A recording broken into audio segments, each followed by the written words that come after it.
بسم اللہ الرحمن الرحیم۔ السلام علیکم۔ آپ دیکھ رہے ہیں پروگرام گپ شپ ود بلال مبشر۔ نوجوانوں کے حوالے سے قائد اعظم اور علامہ محمد اقبال نے وہ باتیں کہی ہیں کہ آج کا نوجوان ہو یا آج سے 70 سال پہلے کا نوجوان ہمیشہ اپنے اندر ایک ایسی گرماہٹ رکھتا ہے، ایسا جوش و جذبہ رکھتا ہے جو تا حیات ہمارے لیے مثال رہے گی۔ پاکستان کا نوجوان جب کچھ کر گزرنے کی خواہش رکھتا ہے تو وہ پھر ستاروں پہ اپنی کمند ڈال لیتا ہے۔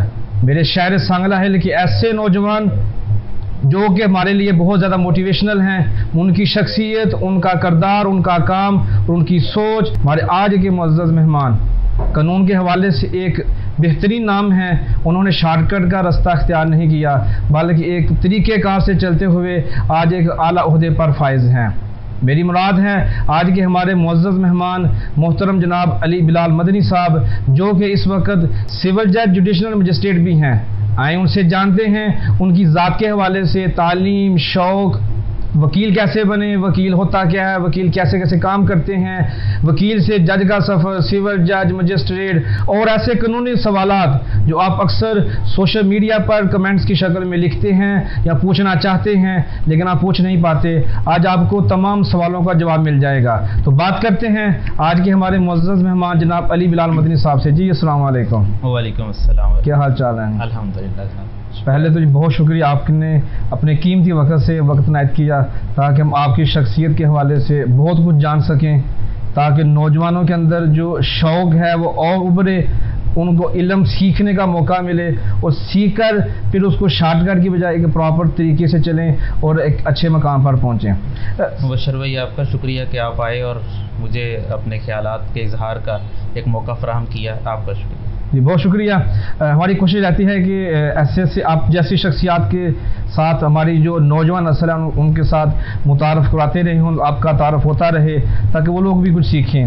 تو مدنی صاحب، پہلے تو آپ سے یہی پوچھیں گے اس سے پہلے کہ قانونی سوالات ہوں یا پھر ہم اور پیچیدگی میں جائیں، وہ مجھ سمیت لوگ جاننا چاہیں گے کہ میری بھی آپ سے پہلی ملاقات ہے، کس خاندان سے تعلق ہے، کہاں کے رہنے والے ہیں، تھوڑا سا اس حوالے سے بتائیے گا پلیز۔ ہمارا جو خاندان ہے وہ انڈیا سے مائیگریٹڈ ہے۔ اچھا۔ اور میرے پردادا نے جب انڈیا سے پاکستان میں منتقل ہوئے تو ادھر کپڑے کی دکان بنائی۔ اس کے بعد جو اپنا زمینداری کا شوق تھا اس کے لیے زرعی اراضی ڈیرہ بخشیاں گاؤں میں خرید کی۔ اچھا۔ اور ساتھ ساتھ اپنا صبح تہجد کے وقت اٹھنا ان کا معمول تھا۔ ماشاءاللہ۔ اور وہ دکان کھولنے سے پہلے اپنی زمین کا چکر لگا کر آ جایا کرتے۔ اچھا، ماشاءاللہ۔ اور ہماری لگ بھگ 36 ایکڑ اراضی تھی جو کہ بعد میں آہستہ آہستہ پھر فروخت کر کے ہمارے بزرگوں نے اربن پراپرٹی کی خرید شروع کی۔ جی۔ اور مین بازار میں ہماری ایک وقت میں 3 دکانیں تھیں۔ اور میرے پردادا کے بعد دادا نے اسلامی کلاتھ ہاؤس کے نام سے دکان بنائی۔ پردادا نے پہلے مسافر کلاتھ ہاؤس کے نام سے دکان بنائی تھی جب انڈیا سے مائیگریٹ ہو کر آئے تھے۔ اس کے بعد دادا نے اسلامی کلاتھ ہاؤس کے نام سے دکان بنائی۔ اللہ تعالیٰ نے بہت برکت دی اور بہت محنتی انسان تھے میرے دادا، اور شرافت کے حوالے سے اور دیانتداری کے حوالے سے اور مشہور تھے۔ اور میں اپنے دادا سے بھی اور اپنے والد صاحب سے اکثر سنتا رہتا تھا کہ یہاں تک لوگوں کا اعتماد ہوتا تھا کہ لوگ کپڑا لینے آتے تھے اور کہتے تھے حاجی صاحب بیٹی کی شادی کرنی ہے، اتنے لینے والے اتنے دینے والے جو ہے نا وہ سوٹ نکال کر رکھیں، اتنے بستر نکال کر رکھیں، میں آ رہا ہوں، آرڈر سے پیسے لے کر آ رہا ہوں۔ واہ واہ واہ، کیا کہنا۔ تو وہ نکال دیتے تھے، رکھ دیتے تھے، پیک کر دیتے تھے، کبھی گھر سے واپس نہیں آیا تھا، یعنی چیز اچھی سلیکٹ کر کے نکال کے رکھے۔ اور اسی طرح سلسلہ چلتا رہا۔ پھر اس دکان سے اللہ تعالیٰ نے اتنی برکت دی اور جائیدادیں بھی خرید کی۔ پھر جہاں میرے والد صاحب بیٹھا کرتے تھے محمد اسحاق محمدی کلاتھ ہاؤس، وہ بنائی۔ اور اس کے بیک سائڈ پہ نارکلی بازار میں ہماری رہائش تھی۔ پہلے ہم محلہ اقبال پورہ میں رہتے تھے اور پھر اس کے بعد نارکلی بازار میں شفٹ ہو گئے۔ تو ہمارا جو میرے والدین کا جو یعنی اور بزرگوں کا جو پیشہ تھا وہ کپڑے کے حوالے سے تھا، لیکن ہمارے والد صاحب نے میرے والد صاحب نے کبھی بھی مجھے دکان پہ ماں سوائے روٹی دینے تک جانے کے لیے اس کے علاوہ دکان پہ بیٹھنے نہیں دیا تھا کہ بچے تم پڑھو۔ بہت اچھا ہے، ٹھیک ہے۔ تعلیم بہت ضروری ہے، کاروبار بھی اچھی چیز ہے، لیکن تعلیم کے ساتھ جو آپ ابھی خدمات سر انجام دے رہے ہیں یہ بھی بہت عظیم ہے. تو آپ کی پیدائش جو کہ آپ نے بتایا اقبال بھی، پھر انارکلی بھی، ابھی ہم ماڈل ٹاؤن میں بیٹھے ہوئے ہیں. تو آپ کی پیدائش کہاں پر ہوئی اور ابتدائی تعلیم کہاں سے، کس اسکول سے حاصل کی؟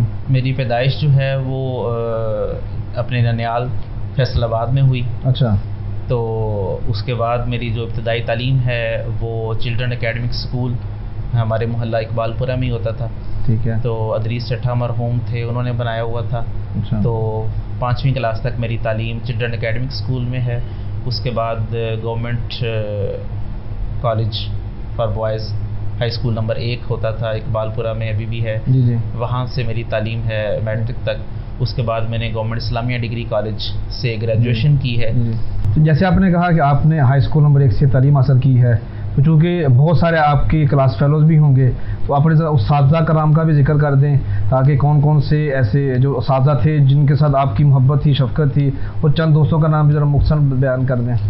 دیکھیں جی، میرے اساتذہ انتہائی شفیق اور انتہائی محنتی تھے، اور اپنے طالب علموں کے ساتھ بہت لگن کے ساتھ محنت کرنے والے تھے. ان میں جو ہے میں بڑا معروف نام عبد المجید صاحب، وہ روڑی والا کے رہنے والے تھے، اور محمد متین صاحب، اور ان کا تعلق کوٹلہ سے اپنا ادھر چک چٹھے سے ہے. اور اس کے علاوہ افضل اویسی صاحب تھے، وہ سیرام علی بلیز سے، وہ میرے ٹیچر تھے بڑے اچھے. اور بڑے شفیق شریف بلوچ صاحب تھے، اللہ بخش مرحوم، وہ بڑی شفقت کے ساتھ ہمیں پڑھایا کرتے تھے. یہ میرے بہت اچھے اساتذہ. اور آپ نے جیسے بات کی کہ گورنمنٹ ڈگری اسلامیہ کالج کی، آپ نے وہاں سے بھی تعلیم حاصل کی، تو ڈگری کالج کے والے سے بھی بتا دیں آپ کے جو پسندیدہ اساتذہ کون تھے اور آپ کے سبجیکٹ کون کون سے تھے؟ ڈگری کالج میں میرے جو سب سے پسندیدہ استاد تھے وہ ہمارے پروفیسر توقیر عباس نقوی صاحب تھے، جو ہمیں انگلش پڑھایا کرتے تھے. اس کے علاوہ ہمارے جو پرنسپل تھے خورشید بخاری صاحب، شیخوپورہ سے آیا کرتے تھے، بڑے سادہ انسان تھے. شیخوپورہ سے جب انہوں نے سانگلہ ہل آنا تو پیدل ٹفن اپنا ہاتھ میں پکڑا ہوتا تھا. پروفیسر تھے اور پیدل اسٹیشن سے اتر کر کالج تک پیدل جایا کرتے تھے. بڑے شفیق انسان تھے، بڑی محنت کے ساتھ میں پڑھایا کرتے تھے. گو میں ان سے وہ پرشین پڑھایا کرتے تھے، فارسی. گو میں ان سے پڑھا نہیں ہوں لیکن میں ان کی شفقت سے کبھی محروم نہیں رہا. وہ بڑا پیار کرتے تھے. بہت شکریہ. ناظرین، جیسے انہوں نے بتایا کہ توقیر نقوی صاحب، اگر آپ ان کی شخصیت کے حوالے سے جاننا چاہتے ہیں تو میرے استاد محترم جناب سیف الرحمان قادری صاحب نے ان کا انٹرویو کیا ہوا ہے. اگر آپ یہ یوٹیوب کی مدد سے دیکھ رہے ہیں تو آپ لنک میں چیک کر سکتے ہیں ان کی شخصیت کے حوالے سے. توقیر نقوی صاحب کہاں سے تعلق رکھتے ہیں، وہ کیسے سانگلائل میں آئے، ان کے اوپر پورا انٹرویو موجود ہے آلریڈی. کیونکہ آپ نے ذکر کیا تو میں نے سوچا جو ناظرین ہیں وہ اگر ان کو اشتیاق ہو کہ یہ کون صاحب ہیں جو جن کو ان کے بارے میں علم نہیں، تو ان کو بھی معلومات مل جائیں گی. چونکہ آپ نے جی سی یونیورسٹی میں بھی تعلیم حاصل کی ہے، تو تھوڑا جی سی یونیورسٹی کے حوالے سے بتائیں کہ آپ نے وہاں پر کون سے سبجیکٹس پڑھے اور پھر آپ کی غیر نصابی سرگرمیاں کیا کیا تھیں؟ دیکھیں جی سی یونیورسٹی فیصل آباد میں نے 2003 میں ایڈمیشن لیا اپنی گریجویشن کے بعد. اور LLB میں نے وہاں سے کیا. اپنی جو پروفیشنل ڈگری ہے جو میں آگے لے کے پروفیشن میں چل رہا ہوں وہ میری جی سی یونیورسٹی فیصل آباد سے ہے. تو ادھر غیر نصابی جو سرگرمیاں تھیں ان میں ڈیبیٹس میں حصہ لیتا رہا ہوں. اور ہماری میڈم ایک شکیلہ شام ہوتی تھیں، مجھے آج بھی یاد ہے. ہمارا ایک جو تھی ویلکم سپیچ تھی کالج یونیورسٹی کے حوالے سے. ہمارا جو فنکشن ہوا تھا تو اس میں میں نے اسپیچ کی، تو انہوں نے میری اسپیچ سے جو ہے نا مجھے اگلے دن بلا لیا کہ بچے آپ آؤ اور ڈیبیٹس میں حصہ لو. تو وہاں سے میرے اس جو ہے کو کریکولر ایکٹیویٹیز کا آغاز ہوا.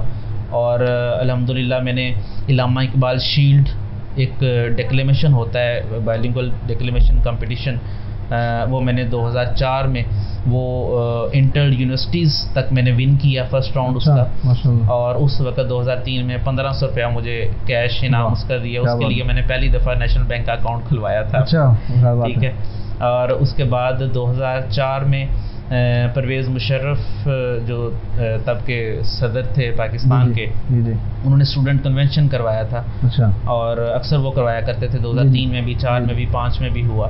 تو میں جو اس کے 2 راؤنڈس تھے پہلے جو جنہوں نے پرویز مشرف صاحب کے سامنے بولنا ہوتا تھا، اس کے 3 سٹیجز ہوتی تھی. تو میں 2 سٹیجز الحمدللہ یونیورسٹی لیول پہ اور کلیئر کر گیا تھا. اس کے بعد جو یونیورسٹی پنجاب یونیورسٹی میں جو ہمارا کمپٹیشنس تھا اس میں سے جو لوگ کلیئر ہونے تھے یا پروموٹ ہونے تھے انہوں نے پھر آگے علامہ اقبال ایوان اقبال میں صدر پاکستان کے سامنے بولنا تھا. تو میں اس کے لیے سلیکٹ نہیں ہو سکا تھا, میں سیکنڈ راؤنڈ تک پہنچا تھا. اور لیکن اس کے بعد پھر اللہ تعالیٰ نے موقع دیا مجھے کہ ایگریکلچر یونیورسٹی کی 100 سالہ تقریبات 2006 میں ہوئی. تو میں نے جی سی یونیورسٹی میں اپنے ایک کولیگ خرم خورشید تھے ہمارے میرے ساتھ, ان کے ساتھ ٹیم کے طور پہ ہم نے پارٹیسپیٹ کیا اور آل پاکستان بائلنگوئل ڈیکلیمیشن ہم نے ون کیا. اور ہم نے فائنل میں فیڈرل اردو یونیورسٹی کراچی کی لڑکیوں کو ہرایا تھا. اور یہ شیلڈ جو ہے اوپر اس وقت پڑی ہوئی ہے, یہ ہمیں تب ملی تھی. اور پھر اس کے بعد اسی دن ہی جس دن ہم نے یہ پرائز ون کیا تو اس وقت کے گورنر پنجاب خالد مقبول صاحب وہ جی سی یونیورسٹی میں ہماری آئے ہوئے تھے. تو ہمارے پھر وائس چانسلر صاحب نے ہماری میٹنگ کروائی کہ یہ بچے آج ون کر کے آئے ہیں آل پاکستان. تو انہوں نے تب مجھے 10,000 روپے انعام دیا. ماشاءاللہ. تو یہ میری جس یونیورسٹی کی یادیں ہیں. جس طرح آپ نے غیر نصابی سرگرمیاں گنوائی ہیں اس سے تو لگتا ہے کہ آپ تو غیر نصابی سرگرمیوں میں زیادہ ملوث ہوں گے, زیادہ اپنا وقت گزارتے ہوں گے. تو تعلیمی لحاظ سے آپ کا کیا معیار تھا, آپ کس طرح قابل تھے؟ تعلیمی لحاظ سے الحمدللہ میں اگر غیر نصابی سرگرمیوں میں حصہ لے رہا تھا جو کہ کو کریکولر ہے, ایکسٹرا کریکولر نہیں ہے, یعنی اسپورٹس لیول پہ میں نہیں تھا. تو یہ چونکہ اسٹڈیز کے ساتھ ہی کی جا سکتی ہیں اور بندے کو پروموٹ بھی کرتی ہیں. اور اس کا پھر آئندہ مجھے وکالت میں بہت فائدہ ہوا کہ جو میرا بولنے کی جو جھجک تھی جیسے وہ ختم ہو چکی ہوئی تھی. تو اس نے مجھے بڑا فائدہ دیا. لیکن اس کے ساتھ ساتھ میں کوئی نالائق اسٹوڈنٹ نہیں تھا. یونیورسٹی میں نے الحمدللہ بہت محنت کی اور میں اپنی کلاس میں 4th پوزیشن پہ تھا. یعنی جب اوور آل ہماری جو گریڈنگ ہوئی تو میری 4th پوزیشن تھی ہماری کلاس میں. ویسے بھی کہتے ہیں نا کہ جو ذہین لوگ ہوتے ہیں نا, جو ذہین طبقہ ہے پاکستان کا ہوتا ہے یا کسی بھی ملک کا, ان میں وکیل سرفرست آتے ہیں. کوئی وکالت عام بندہ کر نہیں سکتا. اسی وجہ سے نا علامہ اقبال اور قاعدہ انہوں نے اسی لیے تو یہ ساری ڈگریز کی ہوئی تھیں. اچھا, تو چونکہ آپ بظاہر ایک سلجھے ہوئے اور پڑھے لکھے تو ماشاء اللہ آپ ہیں, گفتگو بہت کم کرتے ہیں, شریف النفس بھی ہیں, کبھی ایسا ہوا کہ آپ نے کبھی شرارت کی اور آپ کو مار پڑی ہو؟ بالکل جناب, ایسا ہوا. جو میں کہتا ہوں کہ جو بچہ بچپن میں شرارت نہیں کرتا تو وہ میرا نہیں خیال کہ وہ نارمل بچہ ہوتا ہے. اس بات صحیح ٹھیک ہے, صحیح ہے. تو شرارتیں جو ہیں وہ بچوں کا یا بچپن کا حسن ہے. ٹھیک ہے. اور مجھے یاد ہے آج بھی کہ جب ہم ایک دفعہ محلے کے لڑکے اکٹھے ہو کے نہر سے جو نکلتا ہوتا ہے چھوٹا راجبا سا, ہم ادھر نہانے چلے گئے تو محلے کے ایک لڑکے نے آ کے گھر بتا دیا. تو پھر اماں نے ہمیں بٹھا لیا اور پھر شام کو ابو سے آ کے صحیح مار پڑی. کہ وہ ظاہری بات ہے انہوں نے ہماری سیفٹی کے لیے کیا کہ بھائی تم نے اپنی, یعنی جیسے وہ روزانہ سنتے ہیں کہ ہاں بھی نہر میں نہانے سے ایسے ہو گیا, تو ان کو تھا کہ شاید ہم نہر میں نہائے ہیں, اس وجہ سے انہوں نے ہمیں مارا. اور جب انہیں یہ پتہ چلا, اور وہ بھی ہماری بہتری کے لیے تھا, اور یہ شاید بہتری ہی تھی کہ اس کے بعد ہم کبھی نہر میں نہانے کے لیے نہیں گئے. صحیح ہے.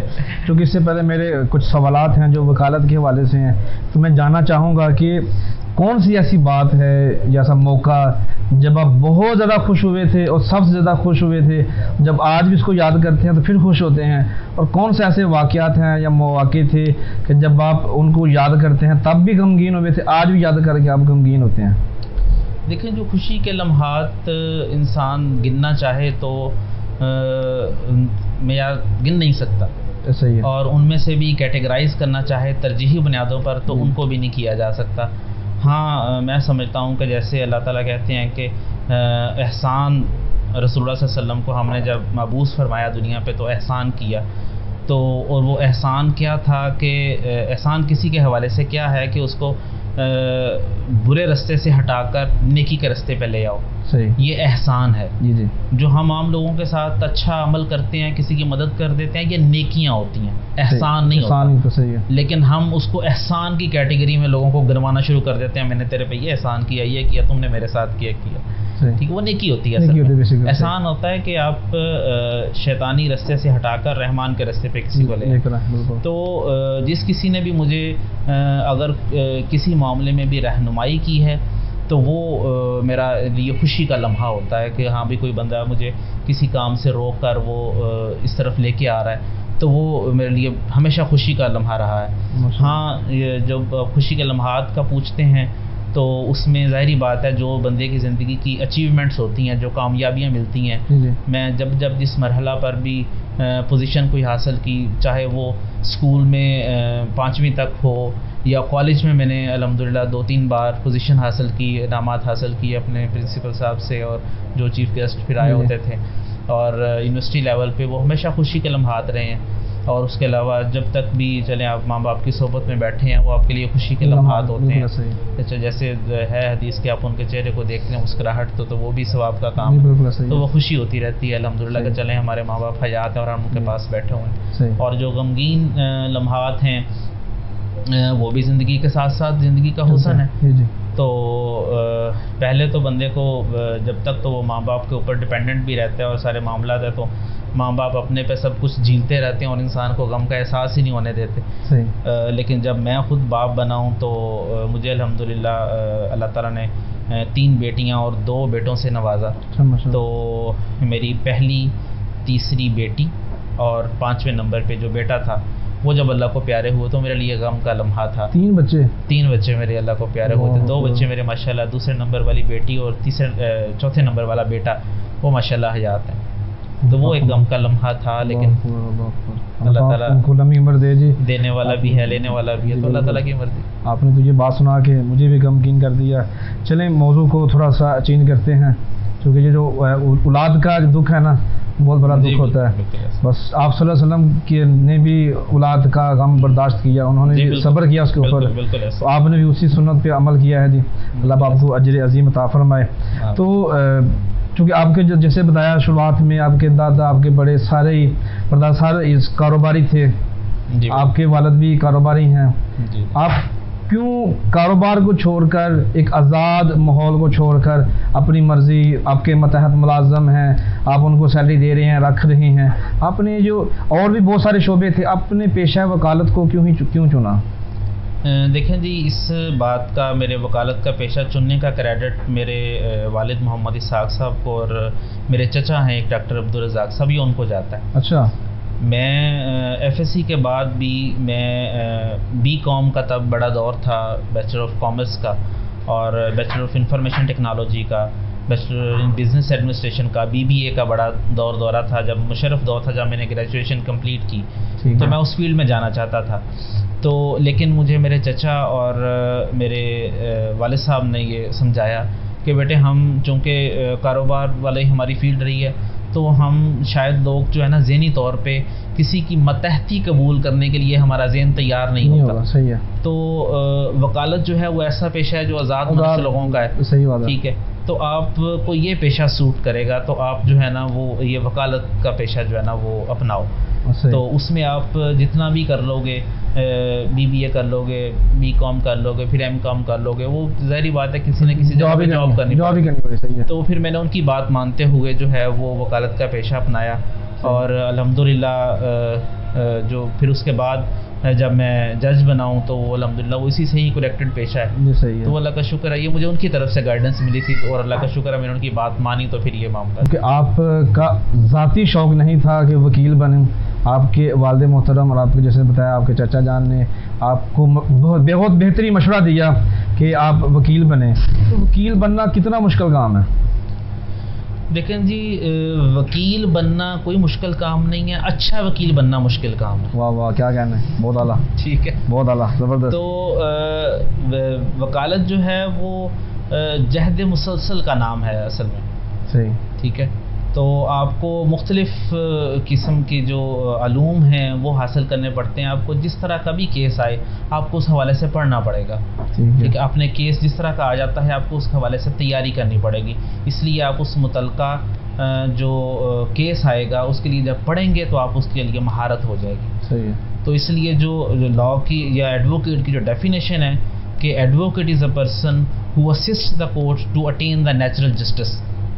نیچرل جسٹس کے لیے پھر محنت کرنی پڑے ظاہر سی بات ہے، اور کورٹ کو اسسٹ کرنے کے لیے محنت کرنی پڑے گی. جج کو کچھ معلوم نہیں ہوتا، اس نے جو بتانا ہے جج نے اس کے بہاف پر ہی فیصلہ دینا ہوتا ہے. ظاہری بات ہے جج جو نہیں، اس کے علاوہ مطلب جو ہے معاملہ کہ جج صاحب ظاہری بات ہے وہ بھی قابل انسان ہے، وہ بھی پہلے وکیل سے ہی اس سیٹ پہ بیٹھے ہیں. جی جی، تو پہلے وکیل بنتے ہیں، پھر اس کے بعد 2 سال پریکٹس کرتے ہیں، پھر آپ جوڈیشری کے لیے ایگزام دے سکتے ہیں. ٹھیک ہے. تو بہترین جج بننے کے لیے ایک عام وکیل کو، کیونکہ اگر ہم وکیلوں کی بات کریں تو وکلاء لا تعداد ہیں لیکن جج بہت ہی کم ہیں، اس کے اوپر ہم آگے جا کے بات کریں گے. لیکن میں چاہتا ہوں کہ آپ تھوڑا سا بتائیں جو ہمارے نئے طالب علم ہیں جو ابھی وکالت کر رہے ہیں، سیکھ رہے ہیں، جو بھی LLB کے اسٹوڈنٹ ہیں، ان کے لیے آپ کیا ان کو کہیں گے کہ بہترین وکیل بننے کے لیے ان کو کیا کرنا چاہیے؟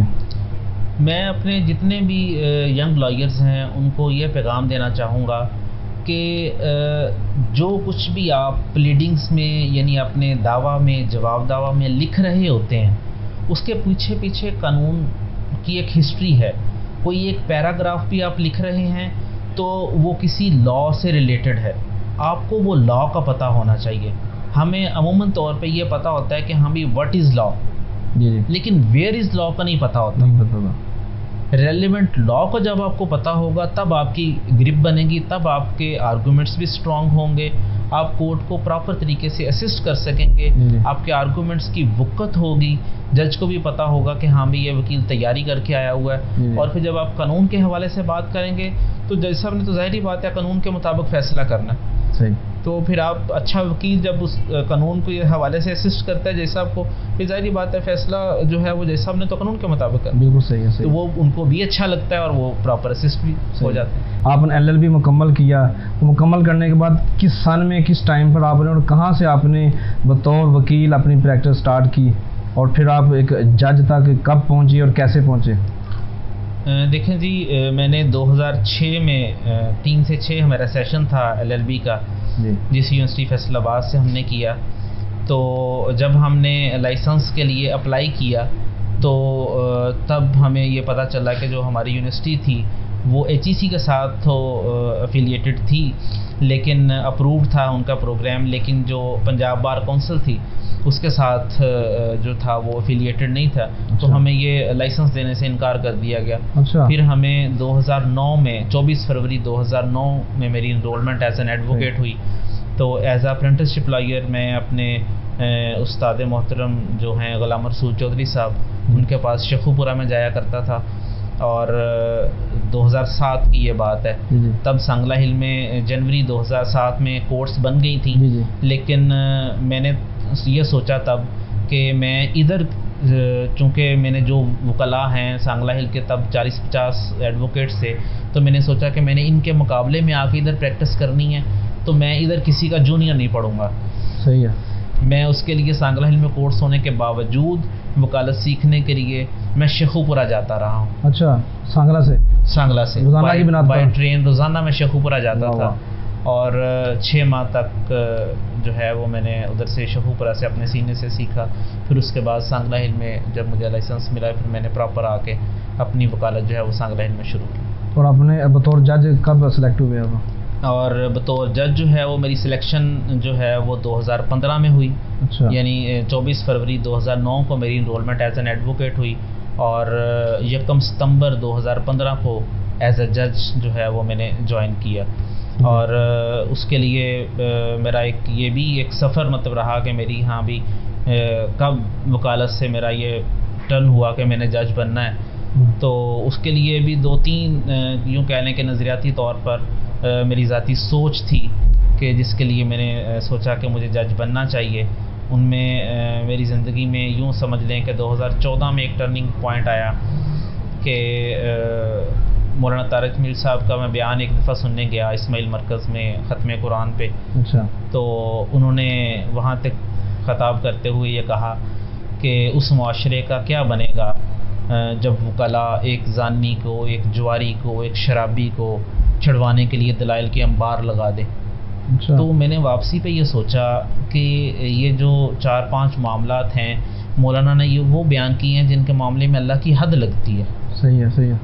تب میں نے آ کے اپنے ایسوسیٹس کو اور اپنے جو میرے کلرک تھے ان کو میں نے کہا کہ یار آئندہ سے ہم شراب اور جوئے کی جو ہے نا یہ جو دوسرا زنا والے معاملہ یا قتل والے معاملہ میں ویسے بھی سول پریکٹس زیادہ کرتا تھا تو یہ کیسز کم سے کم آتے تھے، لیکن میں نے پھر اس دن سے آ کے منع کر دیا. میں نے کہا جی آئندہ کے بعد ہم ان کیسز میں وکیل نہیں ہوں گے، یعنی ایسے ملزم کی معاونت نہیں کریں گے. میرے بلکہ اس وقت دوستوں نے یہ منشی نے کہا کہ سر جی یہ تو بیل کروانے والے چھوٹے سے معاملات ہوتے ہیں، فیس مل جاتی ہے. تو میں نے کہا یعنی اللہ تعالیٰ انشاءاللہ ہمیں اس کا اچھا نعمل بدل دے دے گا، ہم نے یہ کام نہیں کرنا. پھر ایک دو معاملات میں جیسے ہوتا ہے تعمیل مختص کے معاملات ہیں، ایویڈنس جو ہے وہ اس جوڈیشل سسٹم سے ہمیں انصاف وکیل کو اپنے کلائنٹ کو دلوانے کے لیے جو ہے وہ پڑھانا پڑتا ہے کہ یار یہ کہنا تم ٹھیک ہے.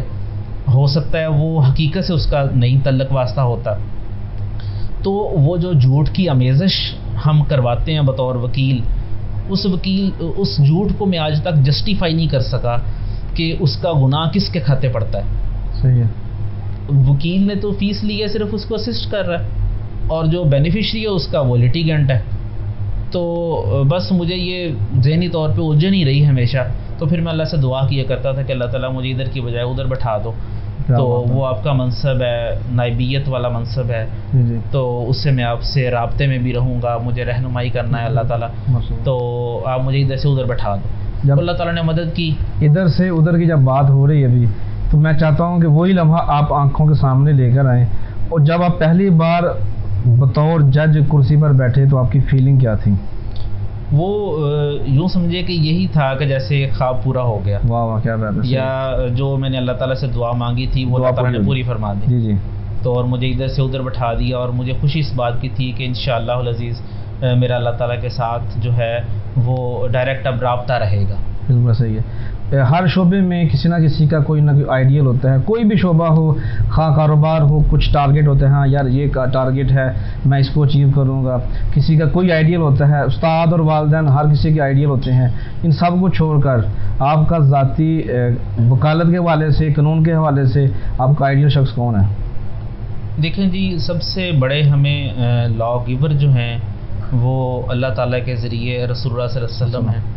تو میں نے ہمیشہ کوشش کیا اس حوالے سے کہ جو رسول اللہ صلی اللہ علیہ وسلم کا جو اسوہ ہے اس کو اپنایا جائے، اور ان میں آپ کو ہر شخصیت میں، ہر پہلو میں اور ہر کردار کو ان سے رہنمائی مل جائے گی. بالکل صحیح ہے. ہر شخص کو دنیا داری کی بات کریں تو قانون کے حوالے سے جو بھی موجود ہے، کے حوالے سے میں نے بہت زیادہ آئیڈیالائز کیا اور پڑھا بھی، اور دیانتداری کے حوالے سے بھی اور پروفیشنلزم کے حوالے سے بھی وہ قائد اعظم کو دیکھا. ماشاءاللہ. اور گو کہ قائد اعظم ہمیں جیسے کتب میں ملتا ہے کہ پہلے جو ہے 3 سال تک محترمہ فاطمہ جناح بھی لکھتی ہیں کہ ان کو کوئی کیس نہیں آیا تھا. اچھا. لیکن جس طریقے سے انہوں نے پاکستان کی وکالت کی ہے اس کے لیے جو ہے وہ تمام مسلمانوں کے دلوں میں اور ہر پاکستانی کے دل میں ان کی قدر جو ہے وہ معجزن ہے، اور اس کو ان کو لوگ فالو کرتے ہیں. صحیح ہے. آگے میرے کچھ سوالات ہیں جو کہ سول جج اور مجسٹریٹ اور ججز کے حوالے سے ہیں.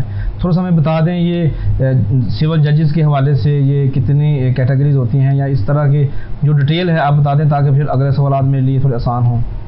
اس میں یہ ہے جی کہ سول جج، جوڈیشل میجسٹریٹ، فیملی جج یہ ایک ہی پرسن کے نام ہیں. اچھا ایک ہی پرسن. اچھا ٹھیک ہے. جب ہم سول کیس کو ڈیل کر رہے ہیں پراپرٹی کا، جیسے کلیمین کے لیے میں بتانا چاہوں تو تب ہم ایز اے سول جج اس کیس کو ڈیل کر رہے ہوتے ہیں. جب ہمارے پاس کوئی کرمنل میٹر پٹ اپ ہوا ہوتا ہے تو ہم اس کو ایز اے جوڈیشل میجسٹریٹ جو ہے وہ ڈیل کرتے ہیں. جب کوئی فیملی میٹر ہے تو پھر ہم اس کو ایز اے فیملی جج دیکھنا ہوتا ہے. جب کوئی رینٹ کے متعلقہ معاملہ ہے تو پھر ہم ایز اے اسپیشل جج رینٹل ٹریبیونل کے طور پہ اس کو دیکھتے ہیں. تو یہ ایک ہی پرسن کی یہ ساری ڈیزگنیشنس ہیں جو بعض اوقات لوگوں کو کنفیوژن ہوتی ہے کہ سول جج ہیں یا میجسٹریٹ ہیں. کبھی ہم دونوں ہی ہیں. صحیح ہے. مطلب مجسٹریٹ میں بھی کچھ آپ کو ڈپارٹمنٹ ملے ہوں گے، کوئی سول ہے کوئی دوسرا ہے. تو ہم تھوڑا سا جو ہے نا کاروباری اضلاع سے بات کریں یا اگر غریب غربا کی بات کریں، اکثر اخبارات میں پڑھنے کو مل جاتا ہے جی کہ فلاں علاقے میں، فلاں بازار میں، فلاں ریڈی کو فلاں مجسٹریٹ نے الٹا دیا یا ایسے کر دیا ویسے کر دیا. تو اس حوالے سے جب آپ کیا کہیں گے جیسا ویسا کیوں کرتے ہیں، اور جو عوام ہے جو ریڈی والے ہیں ان کو کیا کرنا چاہیے ایسے موقع پر؟ دیکھیں جی جو ہم جیسے جوڈیشل میجسٹریٹس ہیں جی جی ہمیں یعنی پنجاب میں لگ بھگ کوئی 1025-30 کے لگ بھگ سول جوڈیشل میجسٹریٹ ہیں، سول ججز ہی نہیں ہیں. تو یہ بازاروں میں مطلب جانا اور یہ ہمارا کام نہیں ہے. وہ اسپیشل پرائز کنٹرول میجسٹریٹس ہوتے ہیں جو ایگزیکٹو کے ہیڈ پہ آتے ہیں، جو کہ ڈپٹی کمشنر کے آئی تھنک ماتحتی میں ہوتے ہیں. وہ یہ معاملات کرتے ہیں. ان کا ایک میکنزم ہے یعنی گورنمنٹ کا پرائز کو کنٹرول کرنا، مینیج کرنا. تو یہ وہ موقع پہ جاتے ہیں اور جو بھی معاملہ ہو لوگوں کو اس وقت ان کے جو سزائیں دینا اور سارا معاملہ کرنا، یہ پرائز کنٹرول میجسٹریٹس ہوتے ہیں، ہمارے جوڈیشل میجسٹریٹس نہیں ہوتے. ٹھیک ہے. وہ آپ یہ بھی تھوڑا سا میں آپ سے پوچھ لیتا ہوں کہ اس سے سوال کے بعد کہ ان کا جو گریڈ کتنا، آپ جو دوسرے آپ ہیں مجسٹریٹ جو کہ جوڈیشل ہے ان کا گریڈ کیا ہے، تھوڑا سا وہ بھی ڈفرینس بتا. لیکن وہ ریڈی کو کیوں الٹتے ہیں؟ یا اخبارات میں غلط خبر آتی ہے یا واقعی وہ الٹ دیتے ہیں ریڈیوں کو؟ میرا نہیں خیال کہ ایسا کوئی معاملہ الٹنے والا ہوتا ہے، کیونکہ ان کا بھی لیگل پیرامیٹرز کے اندر یا لیگل فریم ورک کے اندر رہ کے انہوں نے کام کرنا ہوتا ہے. اگر کوئی پرائز کسی کوئی زیادہ لگا رہا ہے تو وہ انہوں نے اس چیز کو دیکھنا ہوتا ہے. ہاں اگر کوئی جیسے ہم عموماً دیکھتے ہیں کہ عملہ کوئی روکنے کے لیے گیا ہے گورنمنٹ کی ریٹ قائم کرنے کے لیے، تو وہ اگر سے بندے پھر رجسٹ کرتے ہیں. ٹھیک ہے. تو پھر اس کا جو ہوتا ہے مال وغیرہ ضبط کرنا وہ قانون میں ان کو الاؤ ہے. ٹھیک ہے. تو وہ اس حوالے سے جو ہے اگر کوئی یعنی یہ کام نہ ان کی لیگل پیرامیٹرز پہ کام نہ کر رہا ہو تو وہ پھر اس کا مال ضبط کرتے ہیں وہ. ٹھیک ہے. تو اس کو اگر آپ کسی بھی رنگ میں پھر دے لیں، جیسے میڈیا کا دور ہے کیا شاید وہ ریڈی الٹنا ہو گیا ہے یا مطلب جیسے بھی ہو گیا، تو وہ پھر اس طرح کے معاملے. تو پھر وہ پرائز کنٹرول والوں کا اور جو جوڈیشل والوں کا گریڈ کا کیا فرق ہے؟ ہمارا دیکھیں جی جب ہماری ریکروٹمنٹ ہوتی ہے تب ہمارا گریڈ 17 ہوتا ہے. اچھا. اس کے بعد جب ہماری کنفرمیشن ہو جاتی ہے ہمارا 4 سال کا پروبیشن پیریڈ ہوتا ہے، پھر اس کے بعد ہمارا گریڈ 18 ہو جاتا ہے. تو ان کا آئی تھنک 17واں گریڈ ہوتا ہے اسپیشل جوڈیشل. چونکہ آپ کے سامنے کافی سارے جو فیصلے آتے ہوں گے مختلف قسم کے آتے ہوں گے. پہلے تو آپ نے جب وکیل تھے کہ میں شراب کا، زنا کا، قتل کا، یہ والے معاملات جو کہ غیر اسلامی ہیں، جو اسلام جس چیزوں سے منع کیا ہے اس کے حوالے سے میں وکالت نہیں کروں گا. وہ اچھا فیصلہ تھا آپ کا، آپ کو خراج تحسین پیش کرنے کا. آپ نے اتنی اچھی سوچ رکھی جس سے بہت لوگوں کو سیکھنا چاہیے. کیونکہ جب آپ جج ہوتے ہیں تو پھر آپ کو سب کچھ دیکھنا پڑتا ہے، بہت سارے معاملات آ بھی سکتے ہیں. مطلب کچھ ایسے بھی ہوں گے کہ جو آپ کی سوچ سے مطابقت نہیں بھی رکھتے ہوں گے. تو جب آپ فیصلہ کرتے ہیں کسی ایسے معاملے میں جس کو آپ مذہبی لحاظ سے، اخلاقی لحاظ سے، شرعی لحاظ سے، قانونی لحاظ سے پسند نہیں کرتے، تو آپ کی ترجیحات کیا ہوتی ہیں؟ دیکھیں جی ترجیحات ادھر ہماری پھر قانون کے مطابق ہے اور ہم نے اپنے قانون کے تابع رہتے ہوئے فیصلے کرنے ہیں. صحیح ہے. ٹھیک ہے. اور ادھر نہ ہمارے جذبات معنی رکھتے ہیں، نہ ہمارا کوئی اخلاق معنی رکھتا ہے. چاہے کوئی اگر ملزم آپ کو بطور جج بھی اگر کوئی یا کوئی بطور وکیل جو ہے کوئی برا بھلا کہہ رہا ہے، کچھ کر رہا ہے، لیکن آپ نے قانون کے دائرہ کار میں رہتے ہوئے ہی فیصلہ کرنا. صحیح. اور اس معاملے میں پھر میں بھی اور ہمارے بہت سارے دوست، سارے ججز حضرات کو بول کے چاہیے بھی، اور میں بالخصوص اس معاملے پہ عمل کرتا ہوں کہ جیسے حضرت عمر رضی اللہ تعالیٰ عنہ نے فرمایا کہ جب غصے میں ہو تو فیصلہ نہ کرو. بالکل. ٹھیک ہے. تو پھر اب جب کوئی اس طرح کا معاملہ ہو تو پھر ہم اپنے غصے کو کنٹرول کرتے ہوئے پھر ہم نے قانون کے تابع رہ کر فیصلے کرنے ہوتے ہیں. آج کل اگر دیکھیں خاص طور پر لاہور ہائی کورٹ کو، فی الحال لاہور ہائی کورٹ یا چند ججز جو سر فہرست ہیں، میں نام نہیں لینا چاہوں گا ان کے، کہ سیاسی پارٹیز کی طرف سے آتا ہے کہ جی یہ والے ان کی طرف ہیں، یہ والے ان کی طرف ہیں. ججز کے حوالے سے چونکہ یہ بہت زیادہ مقدس پیشہ ہے، چونکہ آپ انصاف کرتے ہیں. آپ کی ایک قلم کی وجہ سے ایک انسان جو کل تک زندہ تھا وہ آج ہو سکتا ہے وہ اللہ کو پیارا ہو جائے، کیونکہ وہ آپ نے فیصلہ کرنا ہوتا ہے کہ زندگی اور موت کا فیصلہ ایک جج کے ہاتھ میں ہوتا ہے. آج لوگ ایسے مقدس عظیم لوگوں کے اوپر تنقید کر رہے ہیں. آپ جب لوگوں کو دیکھتے ہیں تنقید کرتے ہوئے بلا وجہ یا وجہ کے بعد یا کیسے کسی بھی معاملے میں، تو آپ ان کو آپ اس معاملے کو کیسے دیکھتے ہیں؟ دیکھیں جی میں اس کچہری کو یا یہ جو مقدمہ بازی ہے جی میں اس کو اللہ تعالیٰ کا کسی بھی شخص کے لیے امتحان سمجھتا ہوں. اور میں نے اپنی 6 سالہ وکالت میں اور اب 6 سالہ سروس میں کسی سچے بندے کو سپریم کورٹ تک ہارتے ہوئے نہیں دیکھا. صحیح. میں اس کو جب دارالامتحان کہتا ہوں تو میری مراد یہ ہے کہ کس بندے نے جو مقدمے بازی میں یعنی پڑ گیا، جی جی، مثال کے طور پہ کوئی پراپرٹی کا معاملہ ہے، جی جی، اس نے اس پراپرٹی کے حصول کے لیے شاید کسی فورم پہ کوئی ڈنڈی ماری ہو کمائی کے حوالے سے، صحیح، شاید اس کی کمائی حلال ہو یا نہ ہو، ٹھیک، شاید وہ جائز طریقے سے کمائی ہوئی چیز ہے یا نہیں ہے جسے اس نے وہ پراپرٹی خرید کر لی، صحیح، یا دنیا میں کسی اور سے بھی زیادتی کی ہو، صحیح، ٹھیک ہے، تو آپ کو پتہ ہے کہ اللہ تعالیٰ کا وعدہ ہے کہ کچھ ایسے گناہ ہیں جن کی میں سزا دنیا میں دے دوں گا، صحیح، صحیح ہے، تو وہ اللہ کس رنگ میں سزا دیتا ہے؟ میرے خیال میں یہ مقدمہ بازی بھی یہ اللہ تعالیٰ کی ایک سزا کا رنگ ہے، صحیح، تو وہ اللہ نے جتنا اس کو اس معاملے میں تھکانا ہے وہ تھکا دیتا ہے۔ وہ بطور سول جج جو پہلی عدالت ہے وہ میری سمجھ میں آئے یا نہ آئے، میں اس شخص کو ریلیف دوں یا نہ دوں، ٹھیک ہے، میں نے اس کے خلاف کیا ہے تو میرے جو اوپر ایڈیشنل سیشنری صاحب ہیں وہ ان کو ریلیف دے دیں، اس سے اوپر والے جج صاحب ہیں ہائی کورٹ ہیں وہ دے دے یا سپریم کورٹ دے دے، لیکن جتنی اس نے اس مقدمہ بازی میں جتنی اللہ تعالیٰ نے اس کا امتحان رکھا ہے نا وہ اس نے پورا کرنا ہے، صحیح، ٹھیک ہے، وہ کس رنگ میں بھی اس نے کوئی عمل کیا ہے اللہ تعالیٰ نے اس کو اگر وہ سزا دینی ہے تو وہ اس رنگ میں دے رہا ہے اللہ دے گا، صحیح بات ہے، صحیح ہے، کیونکہ یہ شرفاء کا تو مطلب ہے نہیں مقدمے بازی میں معاملات، صحیح بات وہ تو ہے۔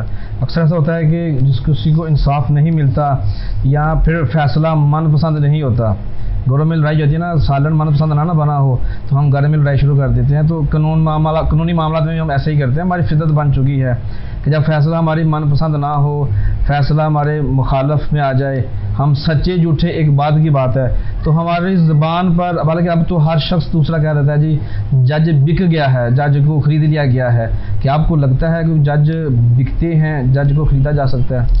دیکھیں جی، میں کہتا ہوں کہ یہ سیٹ خدائی ہے جی، اور اللہ تعالیٰ کی نائبیت والا معاملہ ہے، جی جی، اور یقین مانے کہ جب آپ کرسی پہ بیٹھے ہوتے ہیں تو بعض اوقات کسی پرٹیکولر معاملے میں آپ کا بالکل بھی ذہن نہیں ہوتا کہ یار اس کا کیا فیصلہ ہونا چاہیے، تو وہ اللہ تعالیٰ رہنمائی کرتے ہیں، صحیح، اور میرا ماننا ہے کہ رہنمائی اللہ تعالیٰ کی طرف سے دو صورتوں میں ہوتی ہے، صحیح، کوئی مالی منفعت حاصل نہ کی ہوئی ہو یا کوئی متعصبانہ مروب نہ ہوئے ہو، یعنی سفارش نہ کسی کی مانی ہوئی ہو، صحیح، تو اللہ تعالیٰ رہنمائی کرتے ہیں، الہامی سی جیسے ہوتا ہے کہ ہم ذہن میں ڈال دیں اللہ تعالیٰ کہ یار یہ کرنا ہے، تو اللہ تعالیٰ رہنمائی کر دیتے ہیں، بالکل صحیح، تو اس لیے لیکن جو ہمارے عام روش ایک بن گئی ہے اور جس کسی کے بھی خلاف فیصلہ ہوتا ہے تو سب سے پہلے تو یہ ہمیں دیکھنا پڑے گا کہ بہت ساری ناجائز چیزوں کو لوگ اپنے جائز حق بنا کے بیٹھے ہوتے ہیں، صحیح ہے، جب آپ انصاف کی بات کرتے ہیں تو انصاف ہے نصف نصف کرنا، جی جی، اصل میں ہوتا ہے عدل، جی جی، عدل ہے کہ جو جس چیز کا جہاں پہ حق ہے وہاں رکھ دی جائے، صحیح، یا جس کا حق ہے اس کو دے دی جائے، صحیح، تو پرابلم ہی تب پیدا ہوتی ہے جب ہم کسی کا حق غصب کرتے ہیں، ایسا ہی ہے، ٹھیک ہے، جی جی، تو حالانکہ اس بارے میں اتنی سخت وعیدیں ہیں، رسول اللہ علیہ وسلم کی حدیث ہے کہ جس کسی نے ایک بالشت بر بھی کسی کا زمین کا حق کھایا تو وہ قیامت والے دن زمین میں دھنسا دیا جائے گا، لیکن ہم حقوق کے معاملے میں بالکل لاپرواہ رہتے ہیں اور حق غصب کرنے میں ہمیں کوئی آر نہیں ہوتی، ہمارے معاشرے میں یہ وتیرہ بن گیا ہوا، اور جو کسی کو پھر عدل نہیں ملتا تو اس کے پاس ایک ہی بات ہوتی ہے کہ یار جج بک گیا، حالانکہ وہ اس کا جائز حق بھی نہیں ہوتا۔ پاکستان میں انصاف اتنا سست کیوں ہے؟ لوگوں کی عمریں گزر جاتی ہیں اور ان کو انصاف نہیں ملتا، جب ان کا نمبر آتا ہے تو اکثر ایسا ہوتا ہے کہ یا تو وہ چھوڑ چکے ہوتے ہیں اس کیس کو یا وہ دنیا کو چھوڑ چکے ہوتے ہیں۔ میرا خیال ہے کہ اس بارے میں بھی دو رائے ہیں، ایک رائے یہ ہے اور دوسری رائے میں نے تو بلکہ اس چیز کو بڑا بطور وکیل بھی سوچا اور پھر بطور جج بھی، میں جب چنیوٹ میں تھا تو پیورلی سول کیسز کے حوالے سے یہ بات کی جاتی ہے کہ جناب دادا کرے اور پوتا بھگتے یا پوتے کے دور میں آ کے فیصلہ ہوتا ہے، تو میں آپ کو یعنی یہ یقین دلانا چاہتا ہوں کہ میں 2019 میں چنیوٹ سے ٹرانسفر ہوا تھا بورے والا کی، تو میری عدالت میں سول عدالت تھی، تو میری عدالت میں 2014 کا کوئی کیس پینڈنگ نہیں تھا۔ اچھا، یعنی 5 سال پرانا کوئی کیس نہیں تھا، اور 15 کے کیسز شاید 48 تھے جن کو پھر اب میں نے پریورٹائز کیا ہوا تھا کہ ان کو اب فیصلہ کرنا. تو کتنا عرصہ چاہیے ہوتا ہے کہ ایک فیصلے کو خارج کرنے کے لیے؟ دیکھیں جی، خارج یا ڈگری ہونا یہ یعنی ادھر وے یہ کیس کے یعنی 2 ہی fیصلہ ہو سکتے ہیں، یا مطلب خارج ہے یا اپنا ڈگری ہے یا پارشلی مطلب ڈگری ہے. تو اس کے لیے کوئی مخصوص وقت درکار نہیں ہے. اب تو بلکہ ہائی کورٹ نے CPC میں یعنی کوڈ آف سول پروسیجر میں بہت ساری امینڈمنٹس کی ہیں اور بڑی بینیفیشیل ہیں. اس میں کیسز کو ٹائم اورینٹڈ کیا ہوا ہے. اچھا. اور اب بہت جلدی اور تیزی سے انصاف مطلب ہو رہا ہے، اور یہ معاملہ اب جو ہے وہ بہت جلد یہ لوگوں کا یہ جو گلہ ہے یہ شکوہ ہے انشاءاللہ یہ دور ہو جائے گا، کہ یہ بڑا ٹائم لگتا ہے. پاکستان میں نظام عدل کب اور کیسے قائم ہوگا؟ دیکھیں جی، نظام عدل تو ہے یہ اللہ تعالیٰ کی صفت ہے، اور نظام عدل جو ہے وہ ازل سے قائم ہے اور اب تک اس کے لیے کوششیں ہوتی رہیں گی. اس کا یعنی کوئی ایک جو ہے وہ کرائٹیریا تو ہے نہیں کہ ہاں بھی جو مخصوص کرائٹیریا کوئی ہو کہ ہاں جناب ہم یہ کہیں کہ یہ معاملہ چل رہا ہے. یا تو حضرت عمر رضی اللہ عنہ کا دور تھا کہ ہاں بھائی شیر اور بکری ایک گھاٹ پہ پانی پی رہے ہیں، اور پھر وہ عدل کے یعنی جو ثمرات ہوتے ہیں وہ معاشرے پہ پھیلتے ہیں. لیکن انشاءاللہ وہ وقت ضرور آئے گا، اور جس کے لیے ظاہری بات ہے جس کو اگر اس کا حق مل گیا تو اس کے لیے تو نظام عدل قائم ہو گیا. جس کو نہیں ملا تو اس کے لیے نہیں ملنا. صحیح ہے. اس کے لیے آپ کوئی ٹائم بھی نہیں بتا سکتے. ابھی بھی کہا جاتا ہے کہ جو ہمارا عدلیہ کا جو نظام ہے وہ ابھی بھی مفلوج ہے، یا اس کے اوپر چند ادارے اور مسلط ہیں. عدلیہ کب آزاد ہوگا؟ عدلیہ دیکھیں جی، میں نے آج تک میں اپنی مطلب بات کروں گا، میں کسی کی بات تو نہیں کر سکتا. میں نے آج تک مجھے 6 سال کے لگ بھگ ہو چلے ہیں میری بطور سول جج میرے سروس کو. تو کوئی ایک شخص مطلب نہیں کہہ سکتا کہ میں نے یہ دباؤ کے تحت فیصلہ کروا لیا. ٹھیک ہے، میں نے اللہ تعالیٰ کی مرضی سے، اللہ تعالیٰ کے رہنمائی سے اپنی مرضی سے فیصلے کیے ہیں. ٹھیک ہے. اور مجھے کوئی یہ بھی نہیں کہہ سکتا کہ ہاں یار میں نے 10 بندے لے کے چلا گیا تھا تو میں نے ایسے دباؤ دے کے فیصلہ کروا لیا. اللہ کا شکر ہے کبھی ایسا معاملہ نہیں آیا. کوئی ایسا فیصلہ ہے جس کو کرنے میں آپ کو مشکل پیش آئی ہو؟ مشکل دیکھیں جی، رسول اللہ صلی اللہ علیہ وسلم کی حدیث ہے کہ یعنی 3 قسم کے ججز ہیں، ان میں سے 2 قسم کے جج جو ہے وہ جہنم میں جائیں گے. اچھا. ایک قسم ہے جو وہ جنت میں جائے گی. اچھا. جو ایک قسم جنت میں جانے والی ہے وہ کسی بھی مالی منفعت حاصل کیے بغیر، کسی سے مروب ہوئے بغیر، اور اپنی حکمت اور دانش جو اللہ تعالیٰ نے دی ہوئی ہے اس کو استعمال کرتے ہوئے فیصلہ کریں گے، وہ جنت میں جائیں گے. صحیح. جو اس کے برعکس ہیں وہ دونوں چیزیں ہیں، وہ جہنم میں جائیں گے. تو اس لیے کوشش کرتے ہیں کہ کوئی بھی فیصلہ کرنا ہو تو وہ کیٹیگری ہے کہ ہاں بھی حکمت اور دانش استعمال کیے بغیر فیصلہ کرنے والے، میں الحمدللہ کوشش کرتا ہوں کہ اس کیٹیگری میں نہ آؤں حدیث کے مطابق. تو اس کے لیے پھر جب بھی کوئی فیصلہ کرنا ہوتا ہے، اگر نہیں پتہ، وہ وکیل صاحب اسسٹ کر کے نہیں گئے، تو اس کے لیے خود ریسرچ کرتے ہیں ہم. کسی سینئر کولیگ سے پوچھ لیا، اپنے جو سینئر استاد ہیں وکلاء ہیں ان سے پوچھ لیا. تو جب تک میری ریسرچ کمپلیٹ نہیں ہو جاتی میں فیصلہ نہیں کرتا. تو اس کشمکش کو آپ کہیں کہ وہ جدوجہد ہے یا جو مشکل ہے، مشکل تو ظاہری بات ہے، عہدہ ہی مشکل والا ہے. تو اس لیے پھر اس کے لیے جو تغدو کرنی پڑتی ہے اس کو آپ مشکل کا نام دے لیں. میں اس کو آسانی سا لیتا ہوں کہ ٹھیک ہے یار میں ایک کام کریے، تغدو کر رہا ہوں، اللہ تعالیٰ نے ذمہ داری دی ہے تو اس سے عہدہ برا تو ہونا ہے. صحیح. پہلے آپ وکیل تھے، پھر جب وکیل سے آپ لسٹ نکل کے جج بن گئے تو آپ نے وکلاء کو پیغام دیا، جو اسٹوڈنٹ ہیں، جو ابھی نئے وکلاء ہیں ان کو. ابھی آپ کو 6 سال ہو چکے ہیں بطور جج خدمات سر انجام دیتے ہوئے. تو جو ابھی نئے جج بنے ہیں آپ ان کو کیا پیغام دینا چاہیں گے کہ وہ کیسے کامیاب جج بن سکتے ہیں؟ دیکھیں جی، میں ان کو یہی پیغام دینا چاہوں گا اپنے چھوٹے بہن بھائیوں کو کہ بس محنت کریں، تحقیق کے بغیر کوئی فیصلہ نہ کریں. صحیح. یعنی جس قانون کا ہمیں جیسے جب سینئر سمجھایا کرتے تھے، کوئی فیصلہ کرنے لگے تو وہ جس سیکشن کے یا جس جرم کے حوالے سے آپ فیصلہ کر رہے ہیں، چاہے آپ کو وہ ازبر یاد ہے، لیکن جس دن فیصلہ کرنا ہے اس دن اس کو 2-3 بار ضرور پڑھے. صحیح. تو میننگ دیر بھائی کہ تحقیق کیے بغیر فیصلہ نہیں کرنا چاہیے. صحیح بات. عدالت کے باہر بکنے والا اسٹامپ مہنگے سے مہنگی پرائز میں فروخت کیا جاتا ہے. کبھی کسی عدالت نے یا کسی بھی شخص نے کوشش نہیں کی, کسی جج نے, کہ اس کے اوپر کنٹرول کیا جائے؟ اسٹامپ مہنگا کیوں بکتا ہے؟ دیکھیں جی, اسٹامپ مہنگا بیچنے والوں کی اپنی توجیحات ہیں. انہوں نے یہ توجیہ بیان کرنی ہوتی ہے کہ جی ہم سانگلا ہل میں بیٹھے بیچ رہے ہیں, مثال کے طور پہ ہم سانگلا ہل میں رہ رہے ہیں جی. ہم یہ ننکانہ صاحب سے لے کے آتے ہیں, آنے جانے میں ہمارا خرچہ لگ جاتا ہے.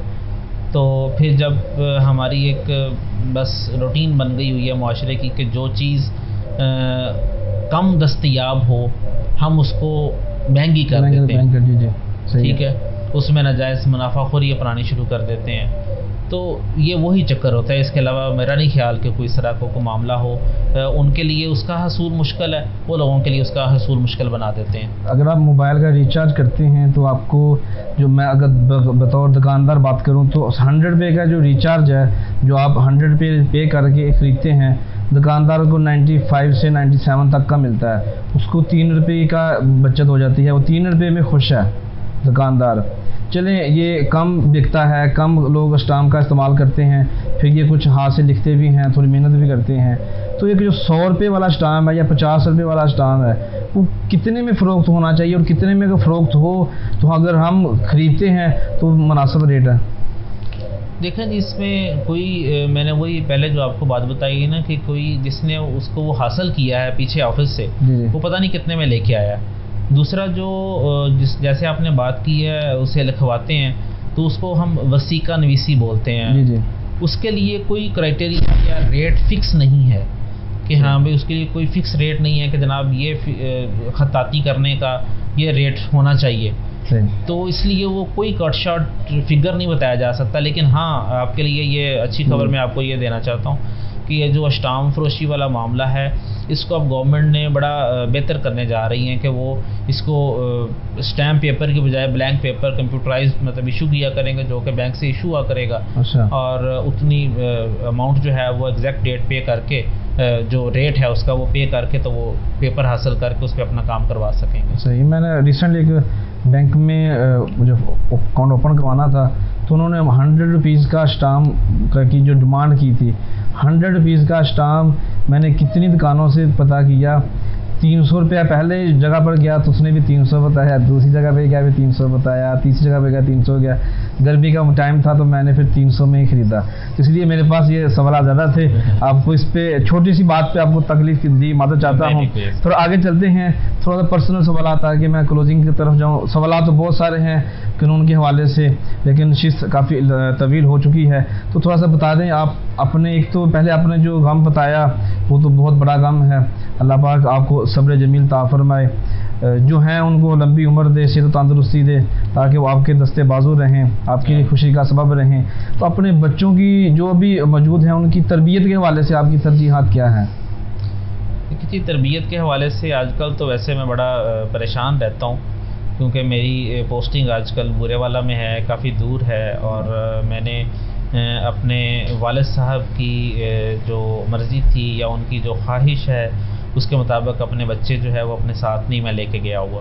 اچھا. ظاہری بات ہے, پہلے میرے والد صاحب میرے ساتھ بہت پیار کرتے تھے, بہت پیار کرتے ہیں, اور مجھے انہوں نے جب جوڈیشری کے لیے میں نے ارادہ بنایا نا, تو مجھے یقین کریں کہ ان کو 2 ہفتے منانا پڑا. اچھا. وہ مانتے نہیں تھے کہ تم سول جج بنو. وہ اس لیے, اور اس کے پیچھے منشا کیا تھی کہ تم میرے سے دور ہو جاؤ گے. صحیح ہے, ٹھیک ہے, یہ تو ہے. وکالت میں تم ڈیلی شام کو میرے پاس آ جاتے ہو, آپ آزاد ہیں, تو دیکھ لیتے ہو, میں آپ کو دیکھ لیتا ہوں, مل لیتا ہوں. تو جب آپ جج بن جاؤ گے تو ظاہری بات ہے, آج ایک جگہ پوسٹنگ ہے, دوسری جگہ ہے, تیسری جگہ ہے, تو وہ خود سانگلا ہل چھوڑ نہیں سکتے تھے اپنے کاروبار کی وجہ سے, اور یاروں دوستوں کے ساتھ جو اٹیچمنٹ ہوتی ہے لوگوں کی اپنا شہر کے لیے, ظاہری بات ہے پیار ہوتا ہے. رسول اللہ صلی اللہ علیہ وسلم کو بھی بڑا پیار تھا, جب مدینہ آتا تھا تو سواری کی مہاریں کھلی چھوڑ دیا کرتے تھے, تیز بگاتے ہوتے تھے. تو اپنے شہر سے تو لگاؤ تو ہوتا ہے, تو ان کو بھی ہے, اور اس وجہ سے وہ مجھے نہیں جانے دینا چاہتے تھے کہ یار تم کہیں اور جاؤ. تو پھر میں نے جب جج بن گیا ان سے, پھر انہوں نے, میں نے کہا تھا کہ آپ کی دعاؤں کے بغیر تو میں نے بننا نہیں ہے, تو آپ نے دعا تب دینی ہے جب آپ کی رضا اس میں شامل ہوگی. تو پھر ان کو میں نے منایا. اچھا ٹھیک ہے, پھر مان گئے الحمدللہ. پھر انہوں نے اجازت دی, لیکن پھر اس شرط پہ دی کہ ہاں اگر تم نے جج بننا ہے, تم نے جگہ جگہ پہ پوسٹنگ تمہارے لیے, تمہارے بچے ساتھ نہیں جائیں گے. ٹھیک ہے, تو میرا ان کے ساتھ لگا ہوا ہے. اب تمہیں میں ان میں دیکھوں گا. ایسا ہی ٹھیک ہے. اور اولاد کے ساتھ ظاہری بات ہے پیار بھی ہوتا ہے. جی وہ تو ہے. وہ پھر ڈیلی, بلکہ آج کل جو ہے وہ میں روزانہ صبح ابو سے بات کر کے اپنی سیٹ پہ بیٹھتا ہوں, اور شام کو بھی مطلب بات ہوتی ہے, دن میں بھی بات ہو جاتی ہے. تو وہ پھر مجھے میرے بیٹے کی کوئی نہ کوئی بات یا بیٹی کی بات سنا رہے ہوتے ہیں کہ ہاں بھی تم ایسے تھے, یہ ایسا ہے. وہ کمپیریزن کرتے کرتے ان کا دن گزر جاتا ہے. تو اس لیے, لیکن میں اس حوالے سے تھوڑا سا ہوتا ہوں. الحمدللہ ان کی جو ماں ہے وہ بڑی اچھی, اور ان کے جو دادا ہیں یعنی میرے ابو ہیں, امی ہیں, گھر میں چچا ہیں, چچی ہیں, وہ الحمدللہ اچھا ان کا خیال رکھ رہے ہیں. لیکن جو خود میں یعنی چاہتا ہوں کہ ہاں بھی وہ ایسے ایسے معاملات کریں, تو وہ میں جتنا ٹائم بھی ملتا ہے وہ ان کی تربیت کے حوالے سے کوشش کرتا ہوں کہ ان کو وہ سکھاؤں اور وہ کروں. اور اس کے لیے میں سب سے جو بڑی چیز ان کے لیے چاہتا ہوں کہ وہ معاشرے کے لیے جو ہے وہ مفید شہری بنے, کسی کی مدد کرنے والے بنے. کوئی ایسا کوئی لالچ یا کوئی, مجھے نہیں یہ ہے کہ ہاں بھی ان کی بہت زیادہ پوزیشنیں آئیں, پوزیشن حاصل کرتے کرتے وہ کسی ذہنی دباؤ کا شکار ہو جائے. مجھے نہیں یہ ہوتا. میں ان کو کبھی بھی اس کے لیے نہ کبھی کوئی زور دے کے کہتا ہوں کہ بھی تمہاری پوزیشن آنی چاہیے, نہ ہی میں نے, بس ان کو شعور ہونا چاہیے چیزوں کا ہے, اور الحمدللہ وہ ہے, اور وہ اچھی پوزیشن بھی خیر لے رہے ہیں. اور تربیت کے حوالے سے ان کی والدہ اور ان کے دادا الحمدللہ بڑی محنت کرتے ہوتے ہیں اور وہ کر رہے ہیں. لیکن میں جو خود اپنی جو میری ہے وہ میں تشنگی محسوس کرتا ہوں کہ جب سے میں بالخصوص جج بنا ہوں, بالخصوص چھوٹے بیٹے کے ساتھ, تو وہ پھر میں میکسیمم ٹائم گھر آ کے میں اسی کے ساتھ ہوتا ہوں, تو تاکہ اس کو کوئی نہ کوئی چیز سکھاؤں اور کروں, اور بیٹی کو بھی. تو الحمدللہ ٹھیک ہے, سلسلہ چل. اللہ پاک خیر کرے گا انشاءاللہ. جاتے وقت جو ہمارے ناظرین دیکھ رہے ہیں, اہلیان سنگلہ اہل والے, پاکستان والے, جہاں جہاں پر بھی یہ پروگرام دیکھا جا رہا ہے, ہمارے جو دوست ابروڈ میں ہیں, یورپ کنٹریز میں, گلف میں ہیں, خاص طور پر عمان والے جو دیکھ رہے ہوں گے آپ کو, تو قانون کے حوالے سے, چونکہ آپ وکیل بھی ہیں, آپ جج بھی ہیں, تو آپ ہماری کمیونٹی کو, ہمارے لوگوں کو قانون کے حوالے سے کیا پیغام دینا چاہیں گے؟ دیکھیں جی, سب سے بڑا جو میں سمجھتا ہوں کہ میسج ہے جس کی ہمارے معاشرے کو ضرورت ہے, وہ ہے کہ ہمارے معاشرے میں عدم برداشت بہت ہوتا جا رہا ہے. صحیح. ہم کسی کی بات کو برداشت کرنا یا اپوزٹ نظریے کو برداشت کرنے میں کی ہمارے میں سخت ہی نہیں رہ گئی ہوئی. صحیح. اور کوئی کیا کر رہا ہے اس پہ ہمارا جو ہے اتنا فوکس ہے کہ میں کہتا ہوں کہ اللہ تعالیٰ ستار العیوب ہے, اللہ تعالیٰ پردے ڈالنے والا ہے. جب اللہ تعالیٰ اتنی ڈھیل دیتا ہے تو ہم انسان کسی ایک کی غلطی برداشت کرنے کے لیے ہم کیوں تیار نہیں ہوتے؟ ہمارے ذہن میں یا جب کسی کی دو طرح سے معاشرے میں جو ہے نا وہ پرابلم پیدا ہو رہی ہے کہ جب کسی کی کوئی بری چیز ہمیں ملتی ہے ہم اس کو اچھال دیتے ہیں, اچھی چیز ملتی ہے ہم کہہ رہے ہیں جو بتانے والا وہ جھوٹ بول رہا ہے. حالانکہ اللہ تعالیٰ کا جو قانون ہے اچھے عمل کی جزا ہے جنت کی صورت میں, برے عمل کی سزا ہے جہنم کی صورت میں. ہم کسی کی برائی پہ میں کہتا ہوں سزا تو دنیا میں دینا شروع کر دیتے ہیں بطور انسان, جزا دیتے ہوئے ہمیں بڑی تکلیف ہوتی ہے. یعنی کسی کی اچھے عمل کی حوصلہ افزائی کرنے کی ہمیں بڑی تکلیف ہوتی ہے. تو میں یہ اپنے دوستوں کو میسج دینا چاہوں گا کہ وہ لوگوں کے اچھے عمل کی ہمیشہ اپریسیشن کریں اور پبلکلی کریں, اس سے اچھا عمل کرنے کا حوصلہ ملے گا. اور اگر کسی میں بری بات دیکھیں تو اس کو علیحدگی میں سمجھا دیں, کیونکہ اس نے سمجھانا تو لوگوں نے تو نہیں ہے نا. اگر آپ کا مقصد اس کو لوگوں میں پبلکلی بدنام کرنا ہے تو پھر تو وہ آپ کا عمل کارگر تو نہیں ہوگا. صحیح بات ہے. اور دوسری بات یہ ہے کہ اپنے جو تنخواہ ہے یا اپنی جو آمدنی ہے اس میں سے ایک حصہ ضرور مخصوص کریں جس کے لیے آپ صدقہ کر سکیں اور اس پیسوں سے کسی کی مدد کر سکیں. یہ جتنا میرا تنخواہ دار طبقہ جاننے والا ہے یا جو جس قسم کی بھی وہ کمائی کر رہے ہیں تو اس کے لیے ایک مخصوص حصہ جو ہے وہ ان کو طے ضرور کرنا چاہیے کہ وہ ہر مہینے جو ہے نا اس میں سے وہ خرچ کریں. اللہ تعالیٰ کی مخلوق پہ، چاہے وہ کھانا کھلانے کی صورت میں ہو یا کسی کی مدد کرنے کی صورت میں ہو یا تحفے تحائف دینے کی صورت میں ہو، اس میں بھی پھر اللہ تعالیٰ نے کرائٹیریاز بنائے ہوئے ہیں، ترجیحات بنائی ہوئی ہیں. ان میں سب سے پہلے آپ کے ماں باپ آتے ہیں، پھر اس کے بعد آپ کے جو رشتہ دار ہیں وہ آتے ہیں کہ آپ ان پہ خرچ کریں گے، صدقہ بھی ہوگا، صلہ رحمی بھی ہوگی.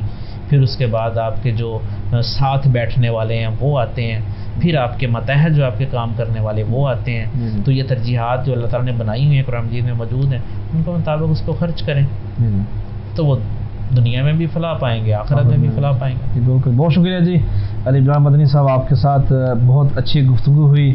میری بھی پہلی ملاقات ہے، جو یقینی طور پر آپ کو پہلے نہیں جانتے تھے، آپ کے بارے میں کافی باتیں جان چکے ہوں گے، خاص طور پر قانون کے حوالے سے جو آپ نے گفتگو فرمائی ہے ہمارے لیے، ناظرین کے لیے بہت اہم ہے، تاکہ ہم کوشش کرتے ہیں کہ قانون کے اوپر عمل کریں. اور بہت سارے سوالات ہمارے ذہنوں میں آتے ہیں، اور کچھ میڈیا جو پروپیگنڈے کی مدد سے یا کہہ لیں کہ جس طرح سے بھی وہ لوگوں کے ذہنوں میں غلط چیزیں پیدا کرتا ہے، آپ نے اس کو کلیریفائی کرنے کی بہترین کوشش کی. امید کرتے ہیں کہ اگر کسی کی بھی اصلاح ہو جائے قانون کے حوالے سے، جو ان کے اندر نیگیٹیوٹی ہے وہ ختم ہو جائے، تو ہمارا جو مشن ہے وہ کامیاب ہو جائے گا. آپ کا بہت شکریہ، آپ گھر والوں کا شکریہ، آپ نے بہت اچھا طعام کا اہتمام کیا، آپ نے بڑی عزت سے نوازا. تو ناظرین اس کے ساتھ مجھے دے اجازت. قانون آپ کی بہتری کے لیے، آپ کی حفاظت کے لیے ہے. ہم قانون کے اوپر عمل کریں گے، خود بھی محفوظ رہیں گے، لوگوں کو بھی محفوظ رکھیں گے، پاکستان کا بہترین شہری کہلوانے کھا کر رکھیں گے. عمل کریں خود بھی اور دوسروں کو بھی تلقین کریں. ملیں گے پھر کسی نئے روز، نئے موضوع، نئے مہمان شخصیت کے ساتھ. تب تک مجھے دے اجازت. پاکستان زندہ باد.